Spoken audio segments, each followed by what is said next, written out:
안녕하세요. MC 임수민입니다. 가짜 정보가 넘치는 요즘 무엇이 진짜인지 헷갈리시죠? 지식의 향연, 검증된 전문가의 목소리로 꼭 필요한 정보만 전달드리겠습니다. 오늘도 암 치료에 앞장서 계신 김지호 원장님과 함께하겠습니다.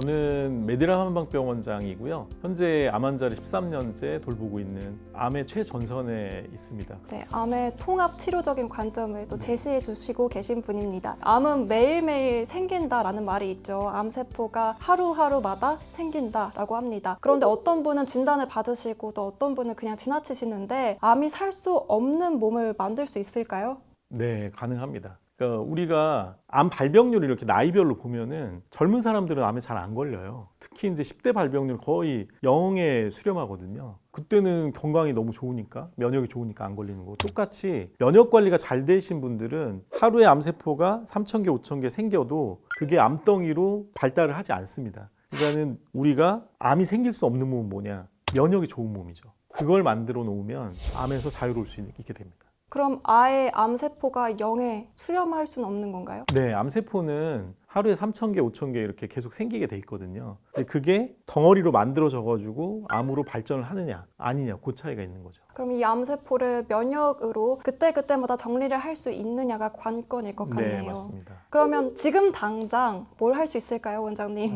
일단은 제가 환자분들을 지금 13년째 보면서 어떤 생각이 많이 드냐면 이분이 왜 암에 걸렸구나 이렇게 판단이 되는 분들이 꽤 있습니다. 얘기를 하다 보면 우리는 보통 평소에는 관리를 잘 하잖아요. 그래서 피곤하면 자고 쉬고, 그런데 암에 걸리신 분들을 보면 그게 안 되는 분들이 많아요. 예를 들어서 회사에서 프로젝트 때문에 3개월 동안 밤을 샜어요. 뭐 자도 하루에 막 3시간, 4시간 이 정도밖에 못 자고 계속 그 스트레스 받고 과로하고 잠을 못 자고, 면역은 밤에만 움직이기 때문에 잠이 엄청 중요하거든요. 근데 그런 분들이 암에 걸려서 오기도 하고요. 또 남편이나 아내분이 병에 걸려서 돌아가셨어요. 그러면은 그 사별 때문에 굉장한 스트레스를 받겠죠. 스트레스 받고 생각도 계속 나고 그럼 잠도 잘 못 자겠고. 그런 분들. 그러니까 암 환자는 면역 관리를 3개월에서 6개월을 못 하신 분들인 거예요. 그때 암세포가 생겼고 그게 더 발전을 한 거죠. 평소에 우리가 건강하게 지낼 때는 이 암을 다 잡을 수 있습니다. 그래서 암이 그렇게 쉽게 생기는 게 아니에요. 그러니까 예를 들어서 65세 이상이 암에 굉장히 많이 걸릴 것 같죠. 네. 몇 분의 1이나 암에 걸릴까요?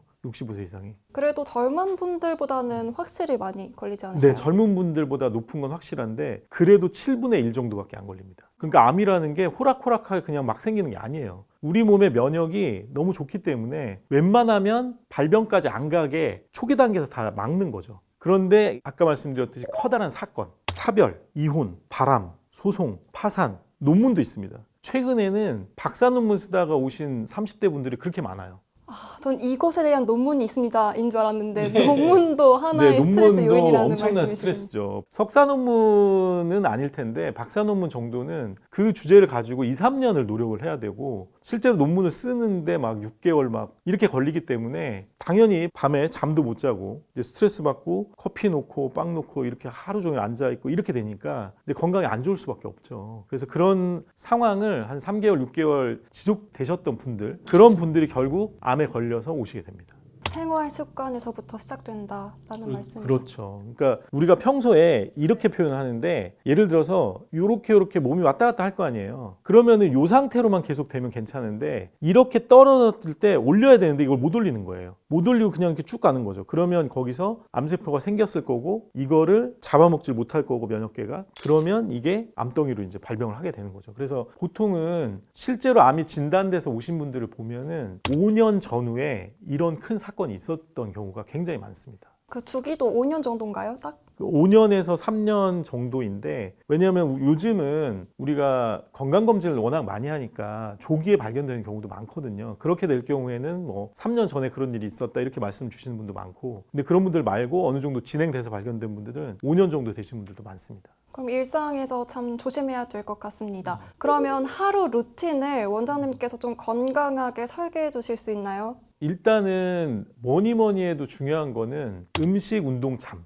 이렇게 세 개로 얘기를 할 수 있거든요. 지금 우리나라의 생활습관 의학이라는 게 이제 들어온 지 몇 년 됐는데요. 혹시 들어보셨어요? 생활습관 의학? 의학은 알고 생활습관도 아는데 그 두 네네. 단어가 결합됐네요. 네, 이 생활습관 의학은 하버드에서 20년 정도 전에 이제 만들었는데 약만으로 관리할 수 없는 병들이 있다. 예를 들어서 노화, 암, 당뇨, 뇌졸중, 심장병 이런 것들은 생활 습관을 고쳐야 된다라고 이제 수많은 논문을 가지고 하버드에서 결론을 낸 거죠. 그래서 생활 습관 의학에 6가지 기둥이 있습니다. 그걸 꼭 지켜야 된다. 그래야지 건강하다. 거기에 암도 포함되고요. 그래서 첫 번째는 뭐냐? 음식이에요. 자연 식물식. 두 번째는 운동입니다. 근데 운동 중에서도 하체 운동입니다. 하체 운동.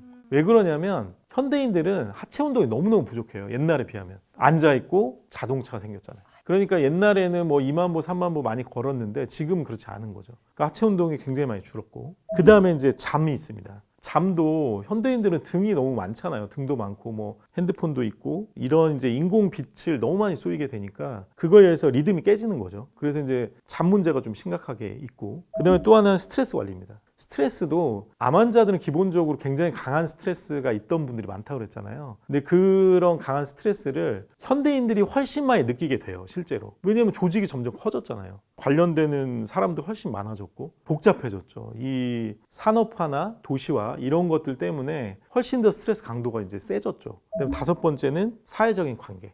우울증이라든지 고립돼 있으면 당연히 우리가 사람으로서 기본적으로 어울려야 되는데 그게 안 되는 분들. 이제 그것도 영향을 주고요. 그다음에 6번째는 이제 현대에는 너무 위험 물질이 많아요. 뭐 술, 담배를 비롯해서 항생제, 뭐 이런 항암제, 뭐 이런 것들이 너무 많으니까 그렇게 위험 물질 회피까지 요 6가지를 생활습관 의학에서 이걸 해야 건강하다라고 얘기하는 생활습관 의학의 6기둥입니다. 다시 한번 정리하면 음식은 자연 식물식을 주장하고요. 그다음에 두 번째 운동, 특히 하체 운동이 중요하다. 세 번째 잠은 정말 너무너무 중요하죠. 왜냐하면 우리가 밤에 회복을 해야 되니까. 그리고 잘 때만 면역이 움직이기 때문에 잠을 잘 못 주무시는 분들은 기본적으로 면역에 문제가 있습니다. 그 다음에 4번째로는 스트레스 관리. 현재 너무너무 스트레스를 많이 받는 사람들이 많기 때문에 조직도 거대화되어 있기 때문에.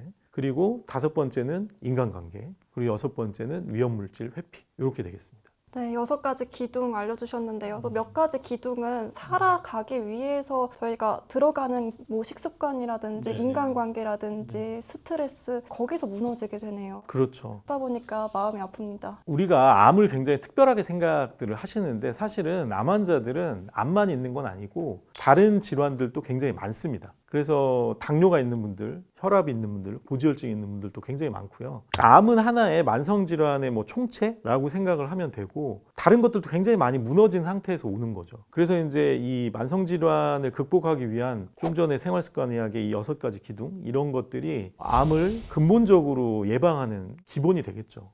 네, 그러면 인간관계에 대해서도 말씀해 주셨는데 인간관계 속에 들어갔을 때 사회생활이 힘들어서인지 아니면 거기로부터 배제돼서 고립돼서 나오는 스트레스인지 궁금합니다. 생활습관의학에서 얘기하는 거는 사회적인 지지라고 표현을 하는데 고립에 의해서 오는 게 더 많다고 보여지죠. 그 외로움이나 우울감이나 이런 데서 이제 만성질환이 생긴다는 거고 기본적으로 대인관계가 좋은 분들이나 이런 분들은 이제 스트레스 영역으로 넘어가게 되겠죠. 거기서 이제 대인관계들 때문에 오는 문제는 이제 스트레스 관리 쪽에서 풀어야 되는 문제고 기본적으로는 우리가 인간이라는 게 사람의 사이간자잖아요. 그러니까 사람들 사이에 있는 존재인데 이제 나머지가 다 없어지면 고립되는 거죠. 그러면 이제 인간으로서 기본적으로 뭐 대화니 활동인 이런 게 급격하게 줄어들거든요. 그러면서 여러 가지 문제가 생길 수 있겠죠.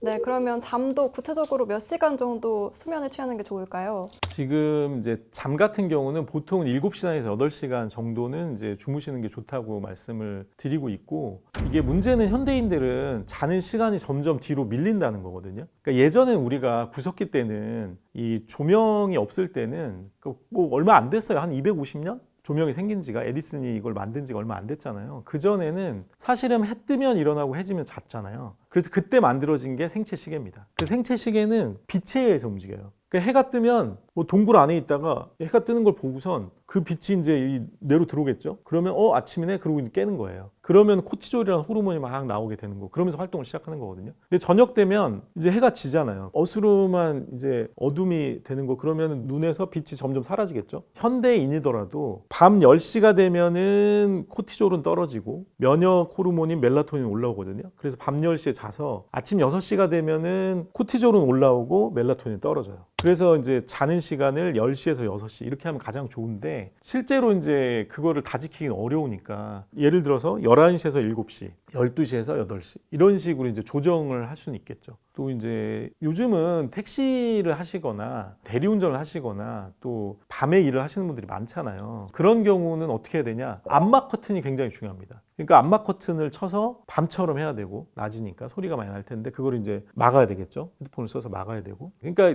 핵심은 뭐냐? 내가 밤이 아닌데 밤처럼 지내면 되고 낮이 아닌데 낮처럼 지내면 되는 거죠. 규칙적이면 그렇죠. 되는 걸까요? 규칙적이면 됩니다. 그런 환경을 만들어서 마치 낮처럼 마치 밤처럼 그렇게 규칙적으로 유지하면 이 생체식의 리듬이 깨지지 않습니다. 그렇게 이제 자신에 맞는 자신의 상황에 맞는 걸 찾아야겠죠. 맞춤형 시계를 제작하면 되겠습니다.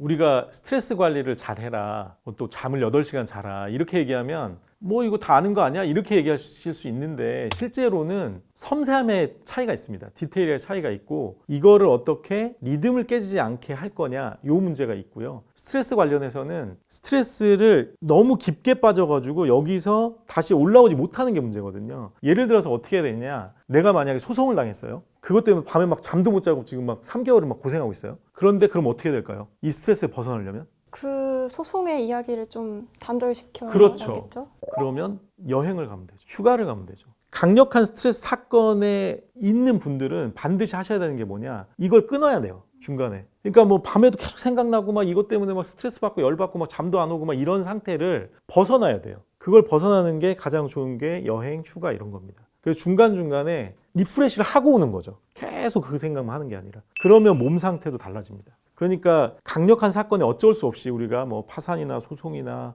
뭐 이별이나 뭐 이런 걸 다 겪잖아요. 우리가 살면서. 그런 걸 겪는데 거기에 피해로부터 어떻게 우리를 지킬 수 있느냐. 중간중간에 다른 데로 도망가는 거죠. 그래서 이 상황으로부터 벗어나는 길이 스트레스 관리하는 이제 가장 좋은 방법이 되겠죠. 그래서 사실은 이게 별거 아닌 것 같아도 이렇게 건강을 지키면 규칙적으로 주무시고 물론 본인의 상황에 맞춰서 주무시고 해서 리듬을 깨지 않게 하고 또 강력한 스트레스 사건에서 중간중간에 벗어나서 이 흐름으로부터 좀 벗어나 있고 이런 것들만 하셔도 기본적인 면역은 지킬 수 있겠습니다. 근데 지금 제가 직면한 게 파산이고 또 이혼 이런 정말 거대한 문제인데 이걸 어떻게 끊어내요? 그러니까 우리가 그런 사건에 있을 때 계속 거기에만 있는 게 아니에요. 그러니까 가끔은 한번 그냥 2박 3일 에라 모르겠다 그러고 그냥 갔다 오는 거예요. 그런 게 필요한 거죠. 그런 마음이. 2박 3일을 내가 휴가를 간다고 해서 소송에 이기거나 뭐 이혼이 안 되거나 그런 게 아니거든요. 그러니까는 여기에 몰입되는 걸 너무 몰입만 하지 말고 좀 약간은 벗어나자는 거죠. 그거를 2박 3일이라도 해서 이 스트레스 상황의 몸을 이렇게 올려놓으면 되잖아요. 다시. 깊은 수렁에 빠져 있는데 계속 여기 이 수렁에서 3개월 가면 암에 걸린단 말이에요. 그러니까 이거를 여기다 올려놓는 거죠. 이게 가장 좋은 게 여행이나 휴가가 되겠다. 이런 거죠.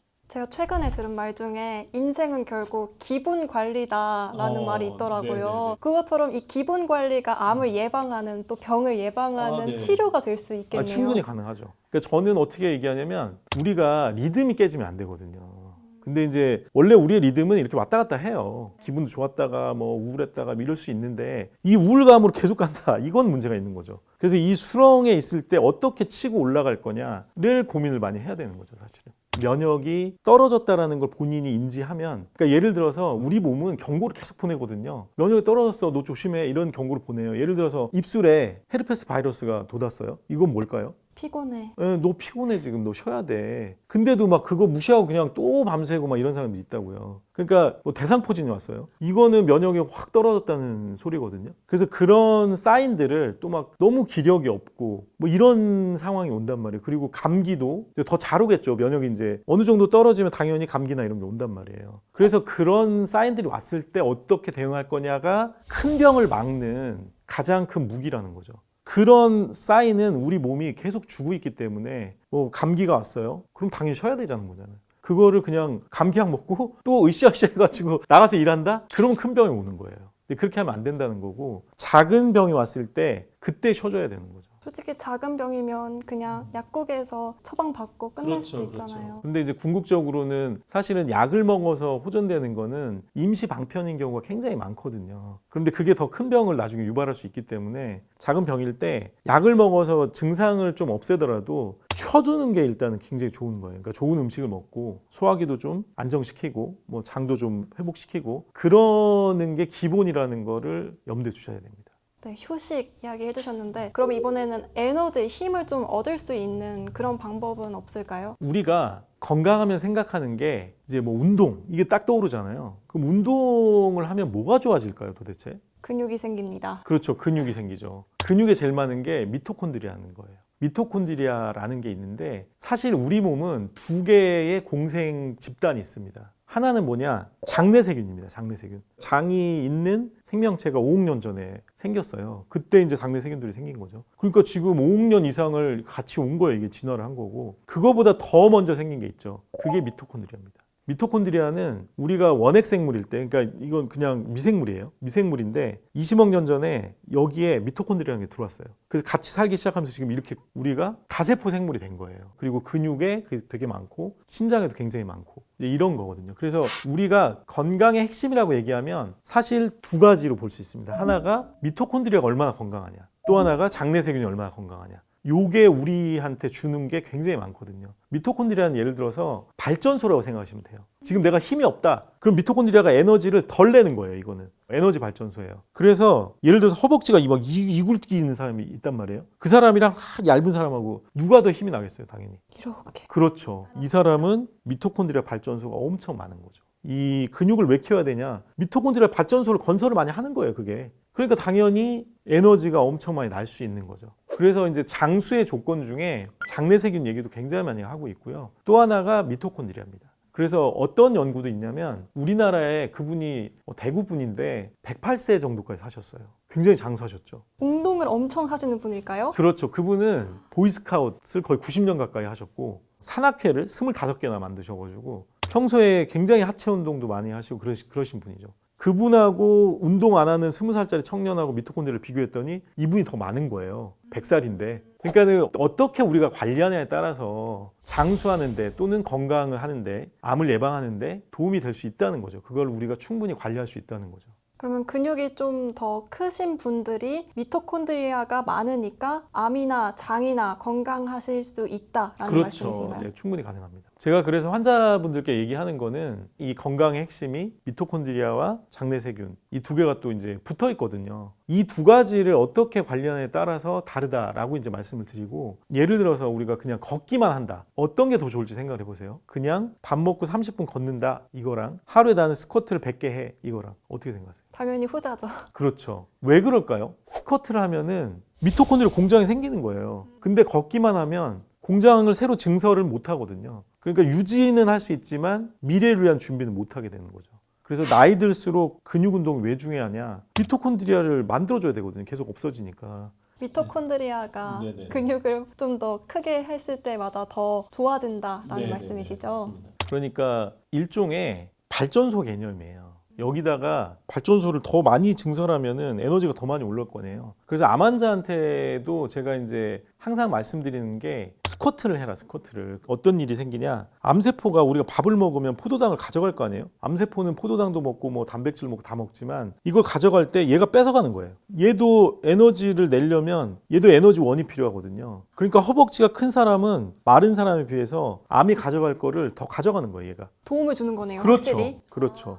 그래서 암을 치료하는데도 당연히 도움이 된다는 거고 그러니까 100살까지 산 사람들을 보니까 가장 큰 공통점 하나가 있어요. 엄청 바빠요. 100살인데 너무너무 하루 종일 움직이세요. 하루 종일 바쁘게. 그래서 이제 막 다큐 이런 거 보면 어떤 게 있냐면 아들이 80대인데 아들이 맨날 엄마 잡으러 돌아다녀요. 엄마 밭 좀 가지 마. 동네 사람들이 욕해. 나 욕먹어. 100살 할머니 일 시킨다고 좀 나가지 좀 마. 맨날 이러고 있어요. 근데 엄마는 나가서 밥 메고 뭐 산에 가서 나물 캐고 막 이런 걸 하시는 거예요. 근데 그렇게 바쁘게 움직이시기 때문에 그때까지 사신 거예요. 미토콘드리아 공장이 계속 작동을 하고 에너지를 내고 있기 때문에. 그런 분들은 식사도 굉장히 잘 하십니다. 왜냐면 에너지원이 필요하니까. 밥도 많이 먹게 되는 거죠. 미토콘드리아를 위해서 근육 생성이 가장 중요한데 또 좀 전에는 하체 근육이 가장 중요하다고 하셨으니까 그렇죠. 그러면 뭐 스쿼트도 하체 위주로 하는 게 더 좋을까요? 그렇습니다. 지금 현대인들을 보면은 운동을 어떤 부분을 하는 게 좋을까? 제가 볼 때는 하체 운동을 많이 하는 게 좋다고 생각을 하는데 우리가 1970년대에 비하면 지금 자동차 수가 너무너무 많이 늘었죠. 그리고 대부분 회사에서 낮에 다 앉아서 일하잖아요. 그럼 뭐가 퇴화되겠어요? 실제로는 근육량이 퇴화되는 거거든요. 그러니까 당연히 에너지 레벨도 떨어지게 되겠죠. 그래서 그거를 뭐 핫식스나 커피나 이런 거, 카페인 같은 걸로 강제로 그냥 올리는 식으로 대응을 하고 있는 거고 현대인들이. 그래서 오히려 스쿼트를 하루에 100개씩 하시는 장수인들이 있어요. 그런 분들이 건강이 20대 분들보다 더 건강한 분들이 있어요. 그러니까 이거를 우리가 기운이 없다 그러면은 그런 걸로 강제로 채울 게 아니라 에너지 발전소를 증설하면 되죠. 운동을 통해서. 근데 그게 과거에 비하면 상체보다는 하체가 훨씬 줄었기 때문에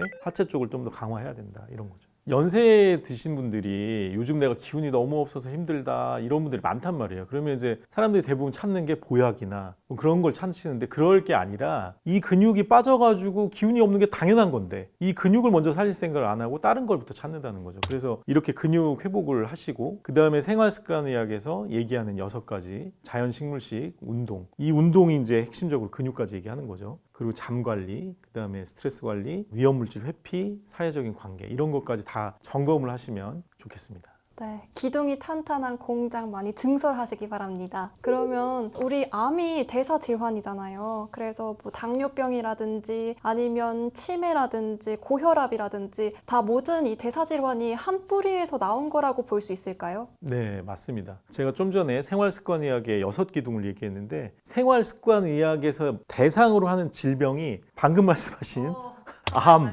치매, 당뇨, 뇌졸중, 심장병, 그러니까 이제 심혈관 질환이죠. 그러니까 혈압도 해당하는 거죠. 그래서 다 해당하는 거예요. 그래서 치료법이 동일한 거예요. 이거에 대한 치료법이 생활습관의학 6가지로 하면 이게 다 치료된다 그 얘기거든요. 그러니까 우리가 지금의 의학은 너무 뿔뿔이 나뉘어져 있거든요. 그리고 장기 중심이에요. 어떤 질환이 예를 들어서 당뇨가 왔다 그러면 췌장에 인슐린 생산 능력이 떨어졌네 이렇게만 보는데 그게 아니라는 거예요. 특정한 부분에 문제가 생겨서 그런 게 아니고 몸 전체에 문제가 생겨서 그 질환이 그냥 어디에 나타났을 뿐인 거죠. 심장병이 심장만의 문제일까요? 아닙니다. 그 전체에서 보면 제가 이제 심장병 같은 경우에 제 주변에 젊은 나이에도 이제 심장병으로 돌아가시는 분들이 계신데 이분들을 보면은 공통점이 있습니다. 오랫동안 앉아 있고 강력한 스트레스. 제 주변에 출장 갔다 돌아가시는 분이 많거든요. 당연히 스트레스를 받겠죠. 우리가 스트레스를 받는다는 거는 심장한테 엄청난 무리를 주는 거예요. 스트레스가 뭐라고 생각하세요? 우리 몸에 어떤 영향을 끼친다고 생각하세요? 저는 스트레스라고 하면 뭔가 두통 오니까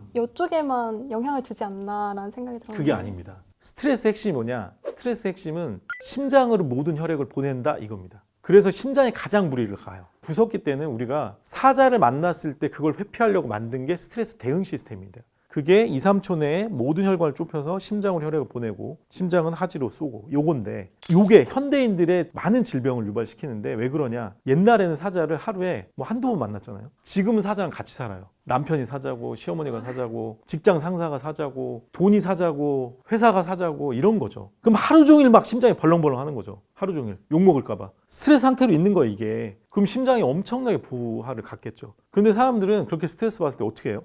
커피 마시잖아요. 커피. 그것도 앉아서.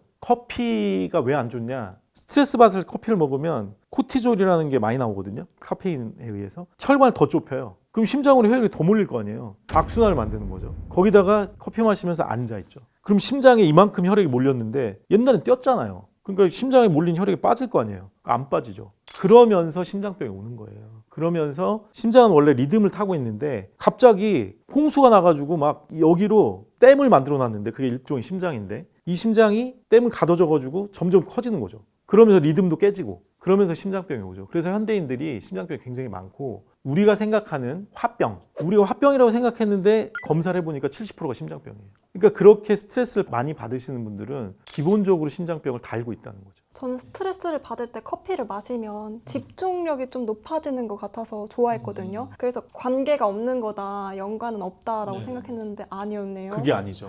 그래서 이제 우리가 스트레스에 대해서 그냥 뭐 정신적인 스트레스만 생각하시면 안 되고 그렇게 몸에 직접적인 영향을 준다. 그래서 이제 심장병으로 돌아가시는 분들을 보면 강력한 스트레스도 있었고 또 먹는 것도 당연히 안 좋았겠죠. 그리고 앉아 있고, 그러니까 운동, 음식 다 영향을 주는 거죠. 스트레스, 밤에 잠도 못 자고, 아까 말씀드린 생활 습관의 6가지 중에 3-4가지가 겹친 거죠. 그러니까 갑자기 이제 뭐 급하게 돌아가시고 이런 경우가 생기는 거죠. 그래서 이제 우리가 아까 말씀하신 혈압이나 치매나 이런 것들도 다 연관이 있다는 거죠. 그럼 그거 다 미토콘드리아랑 연관이 있다는 거예요? 미토콘드리아와 장내세균의 영향을 받습니다. 그래서 예를 들어서 우리가 치매를 얘기해 볼까요? 치매는 그냥 어떻게 생각들을 하시냐면 베타아밀로이드나 타우 단백질이 뇌에 쌓여가지고 뇌신경세포가 죽는 거야 라고 생각을 하잖아요. 그런 생각으로 50년 동안 신약을 만들었어요. 다 실패했습니다. 최근에 이 베타아밀로이드를 완전히 빼는 거를 만들었거든요. 그걸 만들어서 치매 환자한테 줬더니 좋아지질 않아요. 그래서 이제 이게 치매가 그런 문제만은 아니구나라고 생각을 하게 됐고, 아까 제가 장내세균은 어떤 거냐? 생필품 공장이에요. 우리 뇌에 쓰이는 생리물질, 신경 전달 물질의 대부분이 여기서 만들어져요. 세로토닌의 90%가 여기서 만들어져요. 그러니까 여기서 만들어져 올라오질 않는데 당연히 문제가 생길 거 아니에요? 그런 식으로 다 몸은 연결돼 있는 거죠, 실제로. 그리고 치매 환자들도 운동하면 좋아지잖아요. 왜냐면 이게 치매라는 게 뇌에 있는 미토콘드리아 기능이 떨어진 거거든요. 레벨이 떨어진 거라 전체 기능을 올리면 여기도 좋아지는 거죠. 그렇게 이제 다들 연결돼 있다라는 거죠. 그럼 마지막으로 당뇨와의 연관성도 한번 말씀해 주시죠. 이제 우리가 당뇨라고 하면 기본적으로 췌장에서 생성되는 인슐린의 문제다 이렇게 생각할 수 있잖아요. 그걸 우리가 사실은 일형 당뇨라고 부르는 거예요. 어린이들이 일형 당뇨가 있는 거고, 그거는 췌장에 문제가 있어서 인슐린 생산 능력이 떨어진 걸 얘기하는 거거든요. 근데 우리가 보통 당뇨라고 하면 2형 당뇨인데 성인 당뇨예요. 그거는 인슐린 잘 나오는데 인슐린 못 받아주는 거예요. 그러니까 원래 우리가 음식을 먹으면 포도당이 혈관 안에 막 들어오잖아요. 이거를 세포로 빼주는 게 인슐린이에요. 그런데 세포에서 인슐린을 줘도 못 받아요. 요런 게 이제 당뇨인데, 그 당뇨가 생기는 분들 보면은 60-70%는 비만과 관련이 있습니다. 이미 뱃살이 너무 많아가지고 여기 염증 물질들이 엄청 많이 나오는 거예요. 그게 혈관 벽을 이제 문제를 유발시키고, 그러면서 인슐린이 가는 길 자체를 막는 경우도 있고요. 이걸 인슐린 저항성이라고 불러요.